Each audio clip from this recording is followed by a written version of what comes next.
The small town of Willow Creek was known for its peaceful atmosphere and tight-knit community.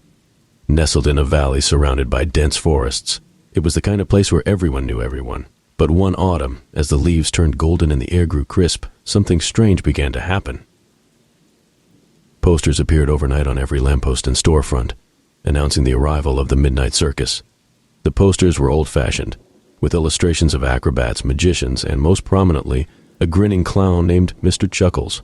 The circus would perform for one night only at the stroke of midnight in the old abandoned fairgrounds just outside town. Curiosity spread through Willow Creek like wildfire. The fairgrounds had been deserted for decades, ever since a tragic fire had claimed the lives of several performers. Despite the unsettling location, the allure of a midnight circus was too strong to resist. On the night of the show, the townspeople gathered at the edge of the forest. The path to the fairgrounds was lit by flickering lanterns, casting eerie shadows among the trees. Families, teenagers, and even the elderly made their way down the trail, drawn by the hauntingly beautiful music drifting through the night air. As they arrived, they were greeted by a grand, colorful tent that seemed to glow under the moonlight.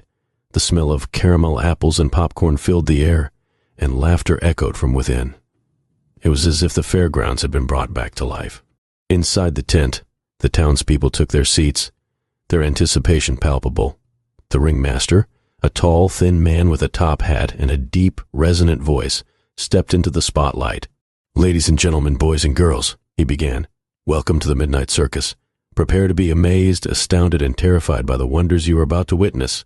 The show began with acrobats performing gravity-defying stunts, followed by a magician who seemed to bend reality itself. The audience was enthralled, clapping and cheering with each act. But it was the final act that everyone was waiting for. Mr. Chuckles.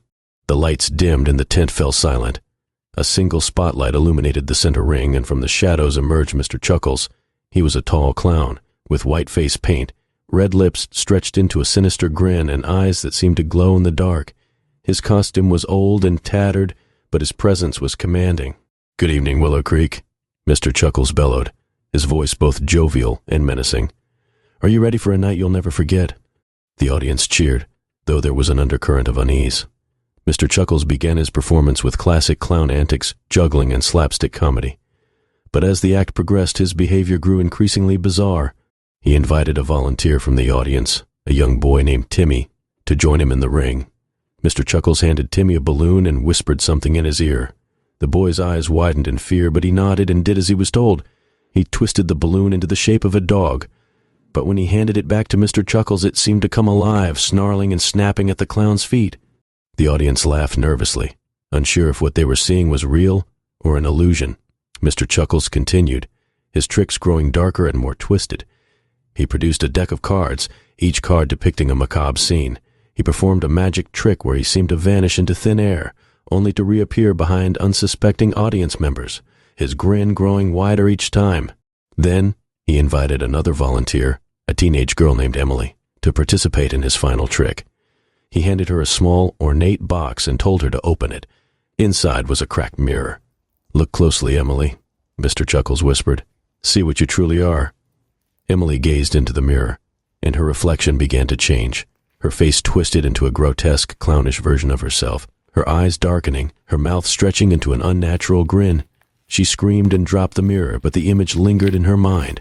The tent filled with a cold, oppressive silence. Mr. Chuckles turned to the audience, his eyes gleaming with malevolence. "Thank you all for coming to the Midnight Circus," he said, his voice echoing unnaturally. "I hope you enjoyed the show. Remember, laughter is eternal." With that, the lights went out. When they came back on, the tent was empty. The audience found themselves sitting in the darkened fairgrounds, the grand tent and all traces of the circus gone. The only sound was the distant hoot of an owl and the rustling of leaves in the breeze. The townspeople hurried back to Willow Creek, their laughter replaced by whispers of fear and confusion. Timmy and Emily were never quite the same after that night, and neither was the town. The legend of Mr. Chuckles and the Midnight Circus grew, a dark tale passed down through generations. Years later, on cold autumn nights, the children of Willow Creek sometimes hear distant haunting music and the faint echo of sinister laughter, and they know deep down that Mr. Chuckles is still out there, waiting for his next audience.